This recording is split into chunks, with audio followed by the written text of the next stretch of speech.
The Secure in Mind podcast series is an educational initiative of the Cybersecurity Advisors Network, or CYAN.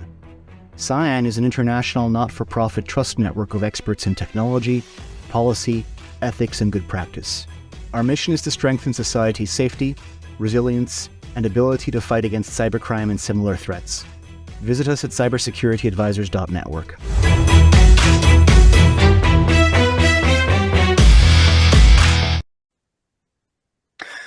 Hello, and welcome to the latest edition of the Cybersecurity Advisors Network, or CYAN's Secure in Mind series of videos and podcast conversations with interesting people in and around the InfoSec space with interesting things to say. Very bluntly, we try to have conversations that are informal, that are friendly, with experts and activists and other folks with a background and expertise and an interest in topics that are aligned with CYAN's mission to help secure and stabilize liberal democracy online, online discourse, online trade and economics, and generally the security of society as a whole. I'm joined here today by, I'm going to butcher your name again, I'm sorry, it's Vilija Vainaite. I got it right? Cool. Awesome. Yeah, bonus points for me. As close as you can get to it. Yeah, close enough for my purposes, for what I'm capable of. Thank you for your patience with me. She is a experienced information security professional. I believe you're based in the Netherlands right now. Is that right? That is correct. Amsterdam, the Netherlands. Amsterdam, close enough. Slightly less boiling than in Spain, where I am right now, hopefully. She's also, in addition to her professional activity, she's also co-founder of two very interesting not-for-profits. One of them, Women for Cyber, which we at CYAN hope to have some closer relationships with in areas like mentoring and diversity in the cybersecurity workspace. And also Encode Europe, which I hadn't heard of before. And I just actually had a look at your website, and it looks really interesting, especially in the context of our work on disinformation and democratic security and stability. So if you want to introduce yourself a little bit, talk a bit about where you're coming from, and then we'll shift into the topic at hand. Definitely. Thanks a lot, John. Vilija Vainaite, maybe something to say out front is that my opinions expressed during this podcast are purely representative of my views as a researcher, as a nonprofit co-founder, and I have no affiliation with my professional endeavors at my full-time work at Deloitte. But indeed, I've been researching the different impacts technology has on everyday lives of people, but also more on the governance level. And then that eventually led me to doing in-depth master level research on cybersecurity and artificial intelligence. During that research, I also worked in the field a little bit and saw different perspectives on using automated solutions. And then finding some like-minded people, we decided to also organize community-based efforts for Women for Cyber, indeed, as you mentioned. Quick clarification there, co-founder of Women for Cyber of the Netherlands, not Europe. And the second organization, Encode Europe, part of the bigger brand name Encode, where we focus indeed on talking about AI from positive and negative perspectives and mobilizing young people and researchers to bring their points across. So very excited to talk about all things AI. Not necessarily the most technical person, because my background is more on the governance side, but curious to see where we get today. Thank you. And as you mentioned, today's topic is AI. For panacea for some, bugbear, boogeyman for others. I think we've all got some pretty strong views on it right now. And I think the point that you mentioned about not being, as the most technical person, it's actually a good thing, because we have a lot of discussions about the technological capabilities and impact of artificial intelligence solutions, of LLMs. There's unfortunately still a big way to go, a very, very long way to go in discussing how we control these, how the governance works, what the societal impacts are. we've seen over the last couple of years, unintended consequences from technological innovations like social media, the internet as a whole. I'm old, yeah. So I think it's a very, very good time the best time would have been yesterday. The second best time is today to talk about the societal impacts, the governance issues, and exactly these kind of less technical, more holistic aspects of AI.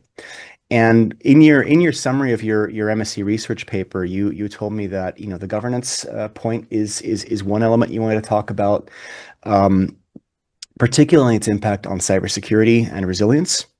These are pretty exciting for me because I've spent a lot of time working with cyber threat intelligence, organizational resilience, societal resilience, and also governance and risk management around new tools and new capabilities.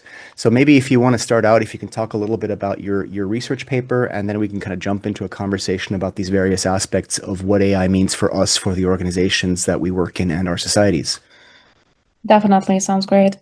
So I think the idea to conduct research in this field came from the fact that we had very interesting in-depth cybersecurity courses that talked about disruptive technology, but AI was not mentioned, which I found a little bit peculiar.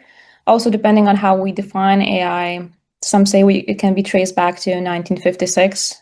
For instance, the Dartmouth Summer Research Project, or Artificial Intelligence, where we had the founding fathers of AI convene to discuss what could be researched in terms of how machines could exhibit human-like capabilities. So the concept itself is relatively old if we get to the bottom of it, but the fact that industries, especially those technology-related ones like cyber, were not discussing them 2 years ago was really surprising to me.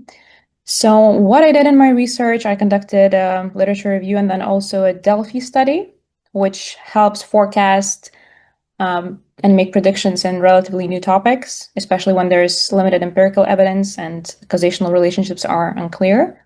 My sample was 29 people in the first round, 18 people in the second round. Might not sound like a lot, but if you deep dive into what Delphi is, it's focused on particular experts in the field and then their views and experiences. So 33% of my sample had 10 plus years of experience, 39% had 20 plus years of experience, a lot of interest beyond their field of expertise in the latest technological developments, and try to make it as balanced as possible. So 1/4 from academia, 1/4 from public sector, and a half from the industry.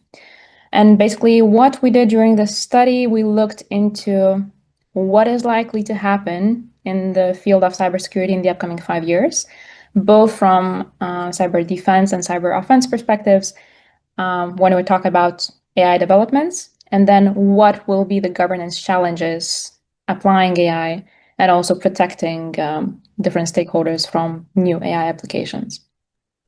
And one thing that struck out, that jumped out at me immediately was, you mentioned the unified kill chain in your summary. And I think from an attack perspective, there's been plenty of FUD raised around, the bad guys are going to be using AI. And I refer people to the, XKCD hammer episode, which is basically, in the geek's mind, let's build a massive quantum computer, break this encryption code, and in the real world, let's hit him with a hammer until he tells us the password, right? So whether or not attackers are really using, it interests me. What is your perspective on are we really seeing a rise in for example, AI used to create, for example, let's say malware code? Right? Are we seeing a use in AI to automate and facilitate things like probing, scanning of networks? Is this, in your view, in your research, a serious issue that we need to be concerned about, or is this something that we can expect to come just much more in the coming year, decade, even if it's not quite where we think it might be yet? Great question. Unfortunate answer is that we're already seeing a lot of activity in this aspect from a cyber offense perspective. Well, the silver lining that I see is that by using frameworks like the Unified Kill Chain, we can systemize them, raise awareness, and then hopefully improve cyber defense as well. But if we look into the Unified Kill Chain framework, consists of 3 parts. So getting into the system, moving through the system, and then getting out after achieving the objectives. And then a little bit more on the theoretical side, the first stage, getting in, consists of 4 different steps. So the first step is reconnaissance activities, so researching the target. Here we already see that AI helps conduct intelligent profiling. There's automated learning behavior about the target, intelligent vulnerability, and outcome prediction. Second step is the resource development, so weaponizing specific objects for cyber attack delivery. Here again, AI such as generative adversarial networks, password generative adversarial networks can be used and, for instance, help generate billions of password options, test them automatically, create intelligent viruses and malware as well. Third step, delivery, social engineering, and execution. In other words, delivering the weaponized object to the target. Here, I think very well known, has helped improve numerous social engineering tactics. So we have tailored phishing, more personalized social engineering solutions, and what's also quite concerning, improved nudging and manipulation of target behavior through psychological pressure. And then fourth step, when getting into the system, consists of persistence, defense evasion, and command and control. So the attacker wants to obtain uninterrupted access to the system, persist in it whilst avoiding detection, and then communicate with the attacker control system. And here, which is quite complex, AI has enabled intelligent concealment.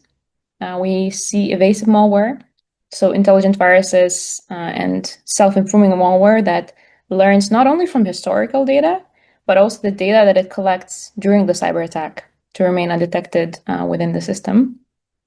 And another example of generative adversarial networks is malware GANs, malGANs, in other words, malware that's able to disguise itself as unintentional system failures on the target infrastructure. Once the attacker is in the system and is moving through the system, here we see 2 main steps. So the first one is pivoting, discovery, and privilege escalation.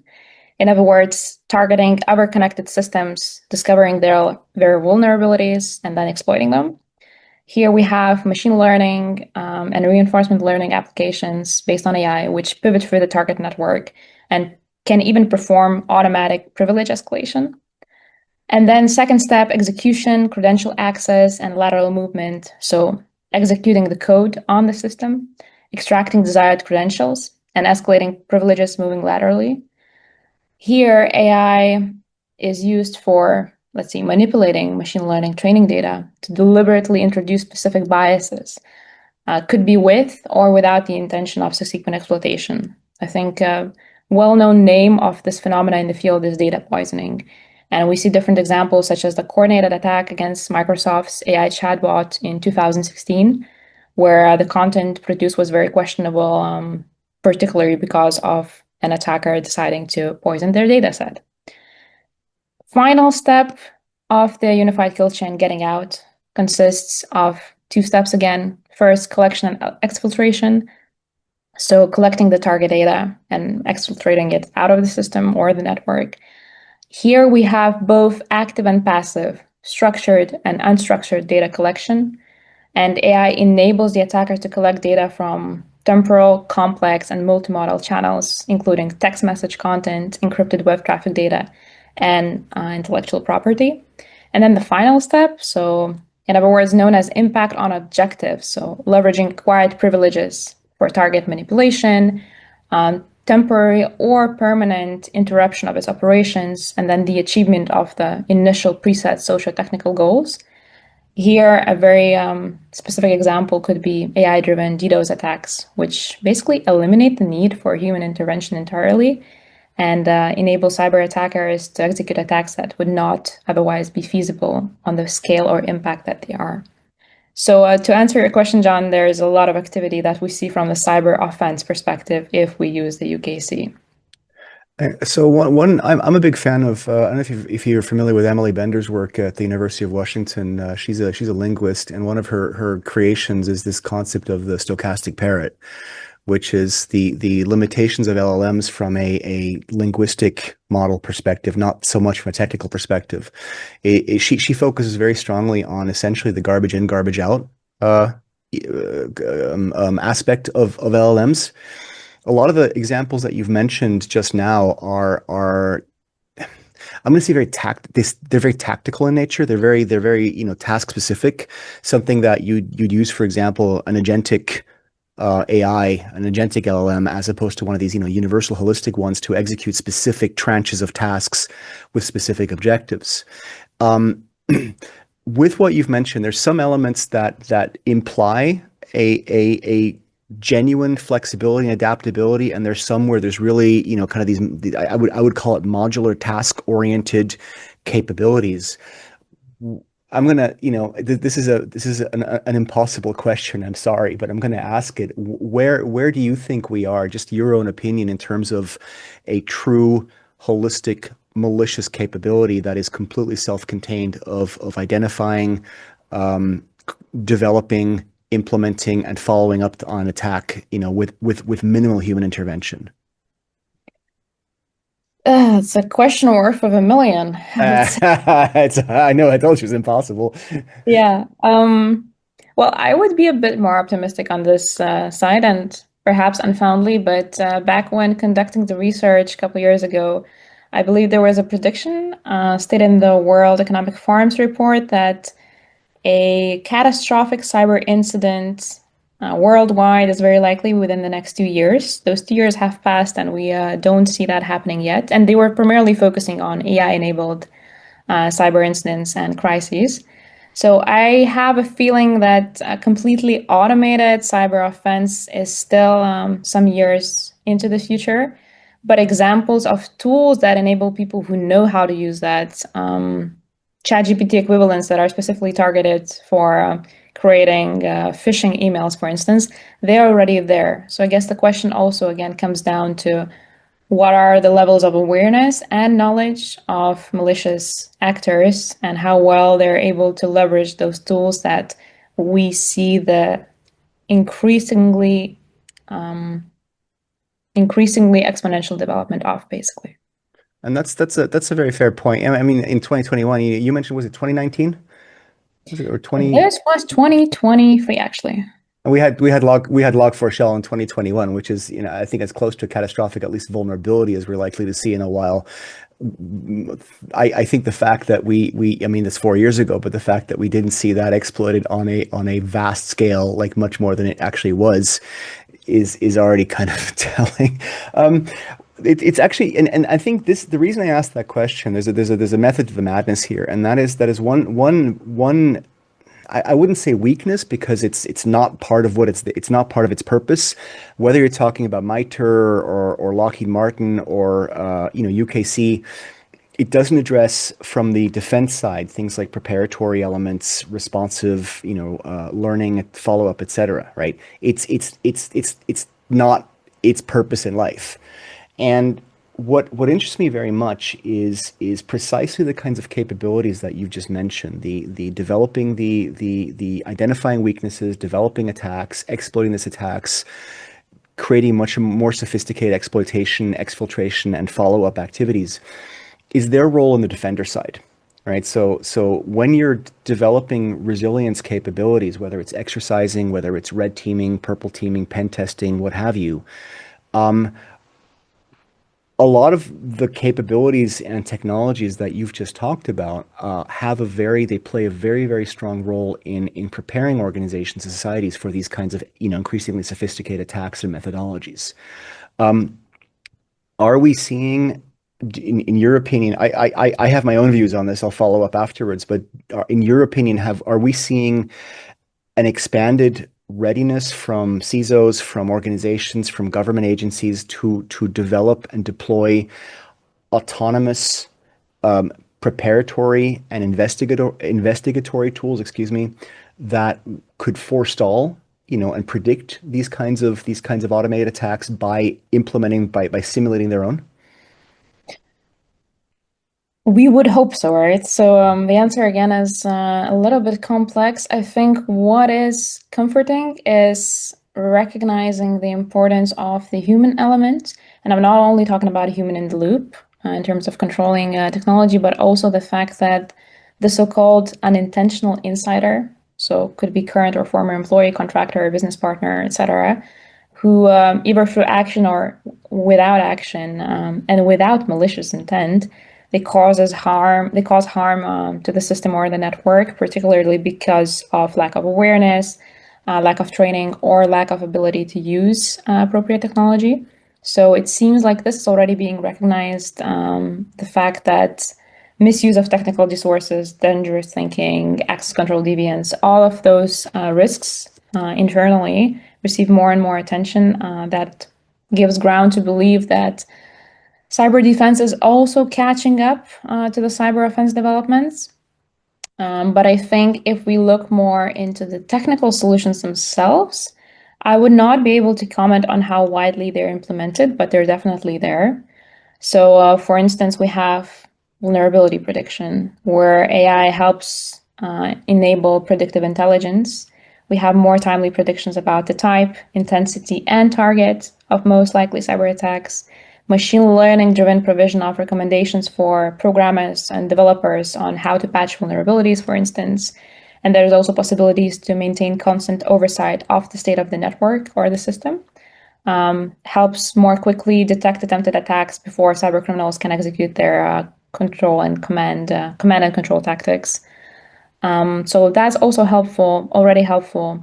We have network intrusion detection, also facilitated by AI. So AI-based intrusion detection systems, IDS, showcase increased adaptability, learning speeds. We can use misuse detection and anomaly detection by cybersecurity professionals. Specific contexts could include fields like vehicular security, the banking industry. We're already seeing that happening. And that also applies to detecting and minimizing the impact of DDoS attacks as well. Another very specific example, which I'm sure a lot of people are probably already aware of, is in the field of malware, phishing, and spam detection. So AI, however broadly we define it, and automated machine learning-based solutions can help better detect, categorize, and inspect malware and phishing attempts. There's opportunities to leverage AI in terms of data mining algorithms for malware classification, analysis of that malware, and then mitigation in the future. What's quite interesting is that AI can also be used in user authentication, but not only in terms of physical biometrics, but behavioral biometrics. I was about to ask about behavioral authentication and pattern recognition. Yeah, exactly. So that's also something that's popping up lately, which is really interesting to see. It's set to increase the resilience of systems by quite a lot, basically replacing username, password, token-based authentication mechanisms with significantly more sophisticated techniques. And then what we also see is not only in defending, but perhaps preparing for that defense, AI-enhanced cyber threat intelligence solutions as well. So just like reconnaissance activities from the cyber offense can be enabled by AI, there's also several cyber threat intelligence activities for cyber defense professionals, such as data collection, processing, analysis via improved data filtering, validation operations. We see machine learning-based techniques that enable automated cyber threat intelligence and even information sharing between different actors. Network segmentation, cyber breach remediation, you name it. I think these are a lot of these are activities that are uniquely suited to something which takes the grunt work out of human hands. And in fact, this is a discussion I just recently had in the investment group I'm a part of for AI-driven automated pen testing, a startup that was proposing that. And my concern is basically the one of the eternal enemies of cybersecurity is the CFO and the accountants, right? Because we are not a money-making part of the organization, and there's this persistent drive to reduce costs because we are a very expensive capability. It's what it is, and one of the comments that came up was, well, this will never replace pen testers. And having managed, not because I'm very good at it, just because it dropped into my lap, a very good pen testing team in the past, I said, God, no, please, never. This shouldn't. If anybody suggests that, they should be taken out and shot, because basically my opinions do represent my own, right, my employer, which is me, because the way I see everything that you've mentioned is an augmentation, is an enhancement of capabilities, not a replacement so much, right? So there is this the sense of, well, AI will make security cheaper. Well, no, it will let you use these expensive resources more effectively. It's a force multiplier essentially. So the people, the smart people that you're paying a lot of money for and hopefully trusting, can go off and do more valuable, important things that they may be missing, like for example, pattern recognition, tracking campaigns and things. One thing I quickly want to touch on because it goes into the governance aspect of this is the authentication through behavioral analysis. That's a really cool one. Thanks for bringing that up. The traditional authentication is the the triad of what you have, are, and know. Right now, we're adding here an element of what you do. When everybody who's spent time stuck in a call center hold loop will know the frustration of not being able to get through to a human being. Mhm. In your own opinion, I have my own on this. What are do you see any potential risks from an excessive trust in the behavior analysis of a potentially, again, coming back to Professor Bender's stochastic parrot, a fallible AI making a bad decision based on, for example, some out of context inputs and a human being not being able to get their transaction through because they can't reach a support agent in their bank or something like that. What are some contextual controls that can and should be implemented to prevent basically the AI from being the ultimate arbiter of what is okay and what is not without any chance of recourse? Great question. From my own personal opinion and perhaps also some experience, the two risks that I see is on the one hand, AI is only as good as the data that it's trained on, right? So if we're talking Thank about the you. very specific Yes. context, everything comes down to data. If we're talking about very specific contexts, there could be either an issue where the target audience that's using the tool is somehow different than the model was prompted to address in the very beginning. That was the classic example of I think of some of the early, I don't know how it is now, but some of the early chat GPTs not understanding, for example, people of color or different dialects or things like that. The cultural context being just too limited. And here we get into the issue of bias as well, which, by the way, we address in the organization Encode Europe.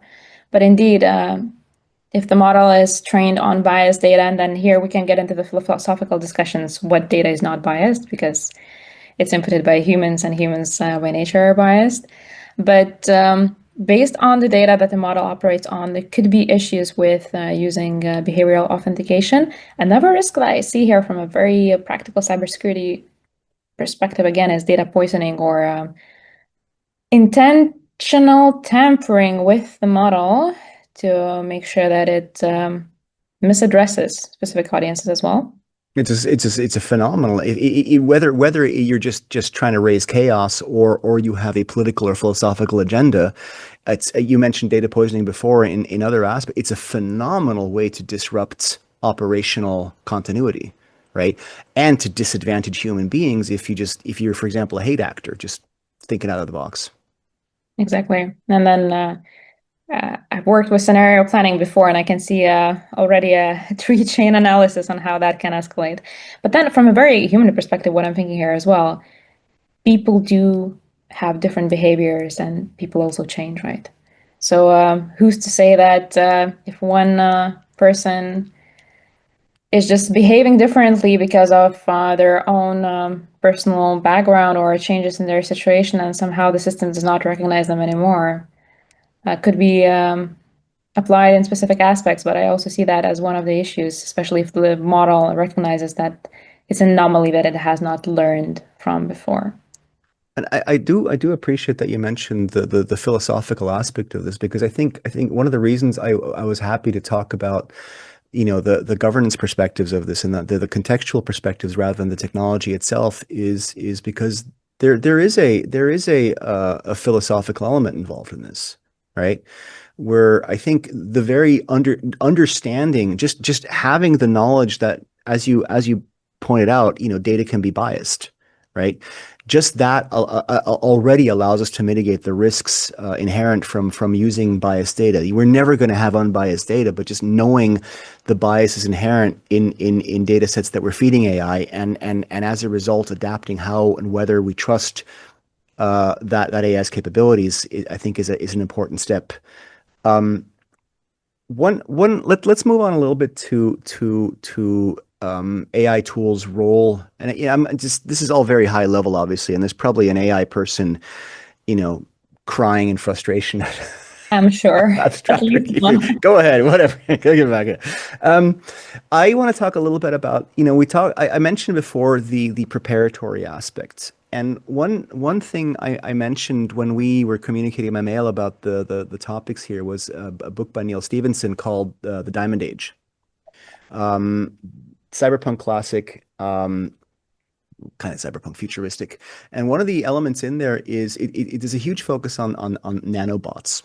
And the reason I bring this up, it sounds hugely tangential and nerdy, but the reason I bring this up is one of the things that's implied is that there's this constant background war between offensive and defensive nanobots that humans have just stopped really taking into account, being aware of, right? So there's still like some black swan out of the ordinary, exceptional attacks and things for which the bad guys can misuse these. But in the background, this is kind of almost white noise of this background warfare constantly going on about, bad nanobots attacking, good nanobots defending.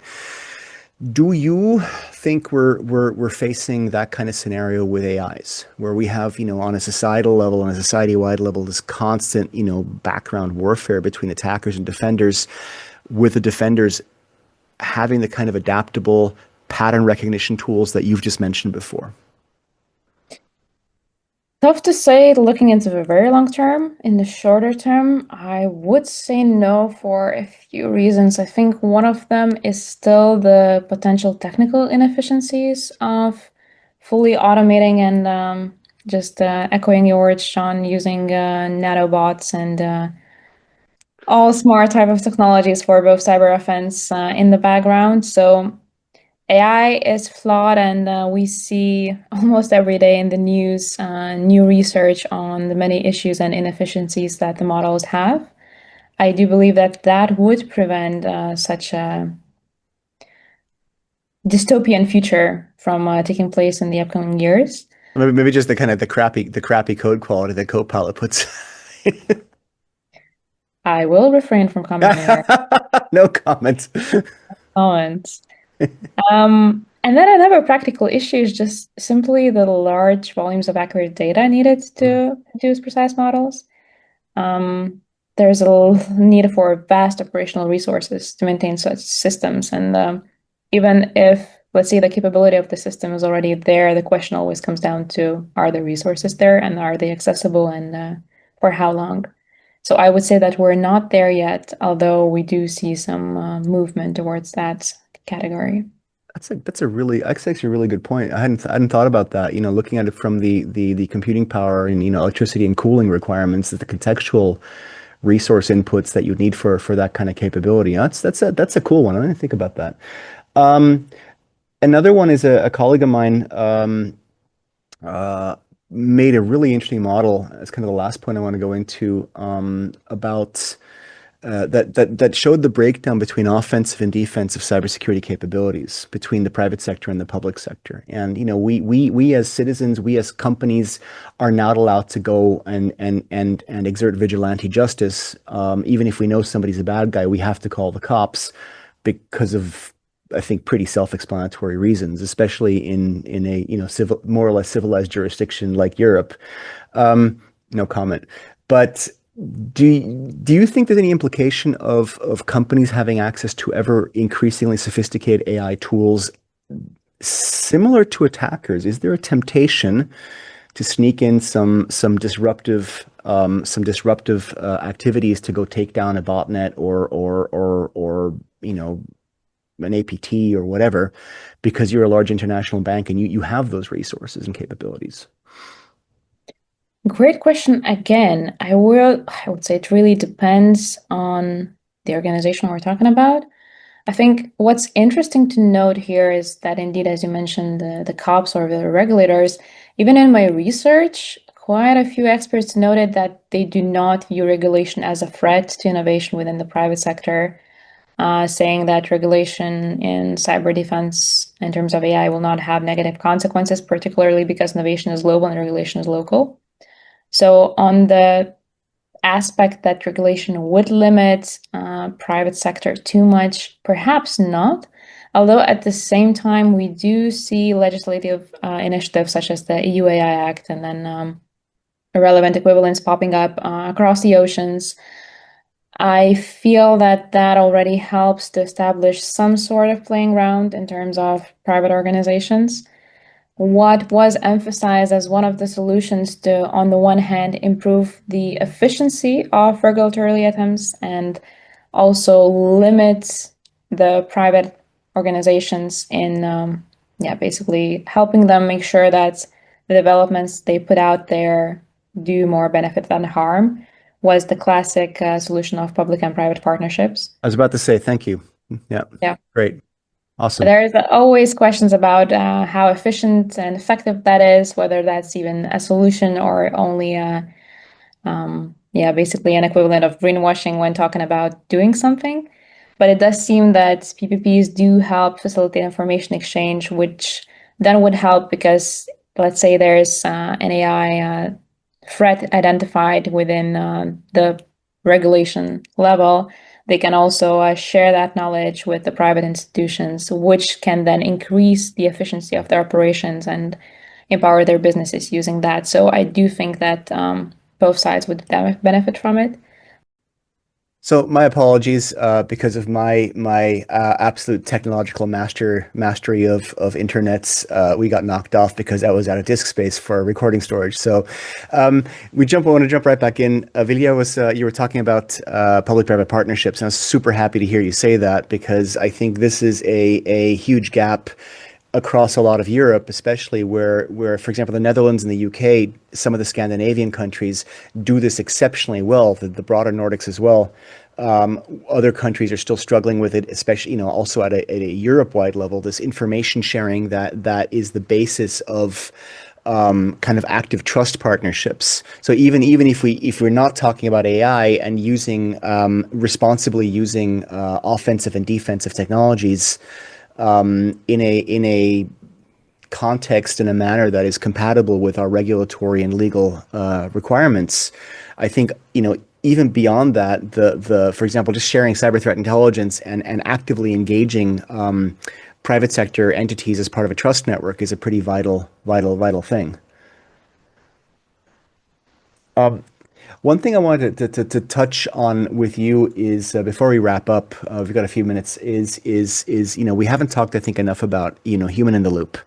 It's a buzz phrase that's used very, very often. Obviously, an extremely important one. In the use of AI, I touched on this before in the authentication element. What are some of the main considerations, whether philosophically, organizationally, or even technologically, that organizations and states even should be taking into account when talking about AI as part of the both offensive and defensive cybersecurity set of capabilities that they control? Where do we need to have somebody who is actively engaged in looking over the shoulder of our technological agents? Very broad question, I know, but you Very can. broad, very dependent if we look into the private public sectors, and of course, nation states have different approaches as well. I like to summarize it in saying that let's integrate human wisdom and machine intelligence and make sure that we use AI-based solutions as tools. Would be a big statement to say that humans should never be out of the loop, but if we look into many topics that relate from national security to data optimization for marketing and sale purposes, I would say that having a human element helps achieve the preset objectives, perhaps not necessarily always more efficiently, but with a higher probability that high impact risks will be averted. And it's always a matter of the question whether the everyday efficiency versus a one-off event that happens once in 3 years in terms of a significant risk materializing. What is the scale, and where do we draw the equation there? In terms of only AI-based solutions, it's really difficult to attribute legal and ethical responsibility. I think this is an ongoing discussion these days. And from a more humanistic perspective, I do see the risk of resorting solely to AI solutions that people are going to be de-skilled in terms of cybersecurity. We risk de-skilled cybersecurity professionals and the consequent inability to understand not only the tools at play, but just have the basic foundational knowledge of how to operate in the cyber defense field, for instance. Which is also related, I guess, the critical insight and critical outlook of using the tools and remaining the agent using the tool rather than switching the roles with the AI agent, for instance. And I think that's a good point to wrap up on. I do want to say I'm naturally very skeptical, having seen over my many years of career, new technologies come and go and new trends. And as a trained risk manager, as a risk manager mangler, I have this instinctive tendency to look at things, whether it's Web3, whether it's cloud, whatever, as with skepticism, with this idea of prove to me it works.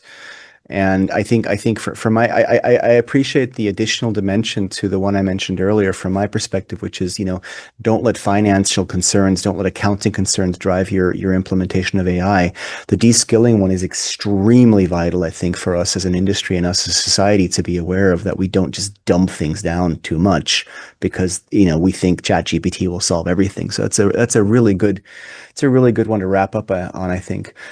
Before we close, I want to open the floor. Are there any topics, any concerns, any main salient points that you wanna throw into the ring just for people to think about?